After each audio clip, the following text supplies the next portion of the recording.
Hello wrestling fans, the Wrestling Wizard here and welcome to another video. Now if you think all the way back to Wrestlemania 37, yes I know it is painful, but think back to the Randy Orton Fiend matchup. Forget about the terrible ending, the Alexa Bliss distraction and of course Randy Orton pinning the Fiend clean after one RKO. But think up to the match, leading up to the match, okay? We saw a build, an interesting storyline. I was really intrigued to see how it was going to unfold. Of course, all the way back at TLC 2020, Randy Orton burnt the Fiend alive. And then, of course, we saw him return Fastlane of the same year in this new burnt version. And we all assumed this burnt version of the Fiend was going to show up at WrestleMania. I certainly did. I mean, it made sense. And we didn't see that because, of course, if you remember, before the Fiend made his entrance, there was this transformation, which I thought was quite cool. And he transformed from the burnt version back to his original alter ego in the Fiend as we know it. I definitely think there've been some touch jobs to his mask as well, because it looked fresher, it looked a bit whiter, and also they'd done some work around the eyes as well. It looked really cool, it looked really fresh, and I was absolutely pumped for the match. Now if you look, eagle-eyed viewers will realise that if you look closer at his jacket that he wore before he transformed back to his original version of himself as the Fiend, you will see that there's a tribute, a hidden tribute to his close friend Brodie Lee.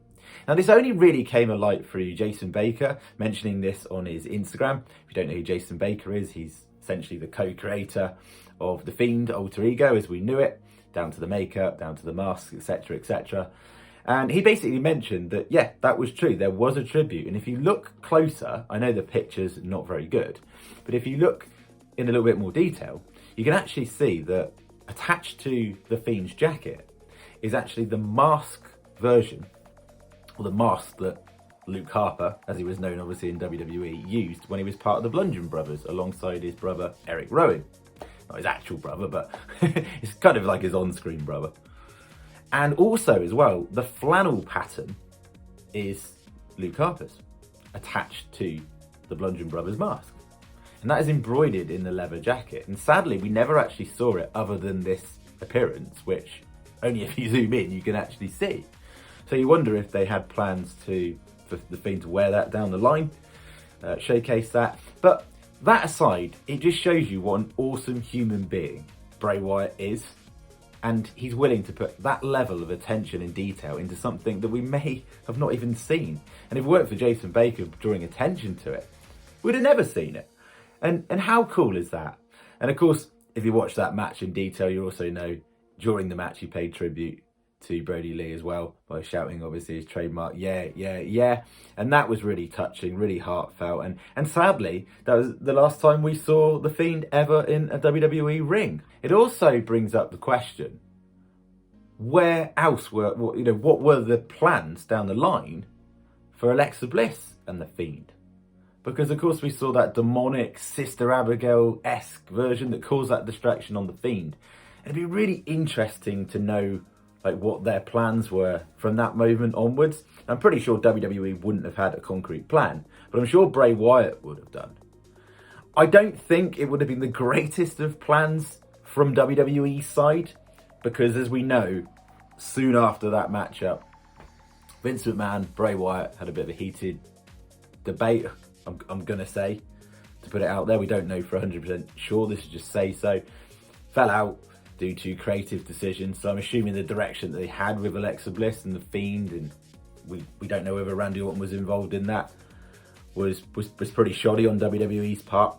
However, we'll never know. But what would be really interesting, and I'm definitely going to do a video on it at some point, what could have potentially happened down the line, what could have worked, and what we could have got excited about in the future in terms of the Fiend in WWE. And that'd be really, really cool. But yeah, just a quick video just to go through that if you haven't already noticed it.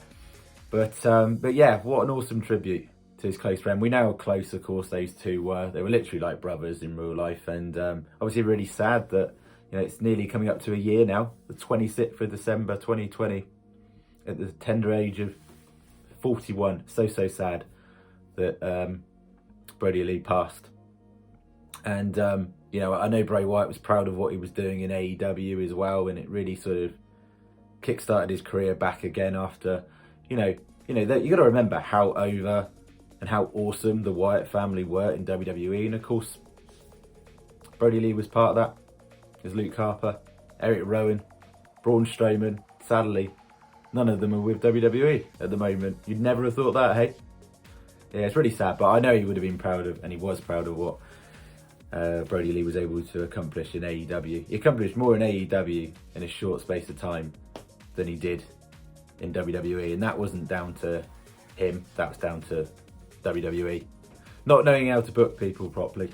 Stop starting on bookings all the time, and it is so frustrating, but nevertheless, what a touching tribute. Thank you so much for watching the video. Be really appreciative if you could like the video, share the video, subscribe to the channel if you're new. Going to be some big changes coming up in 2021. Really excited for those. Really excited for the videos coming up on the channel as well. Stay safe, and I'll see you soon.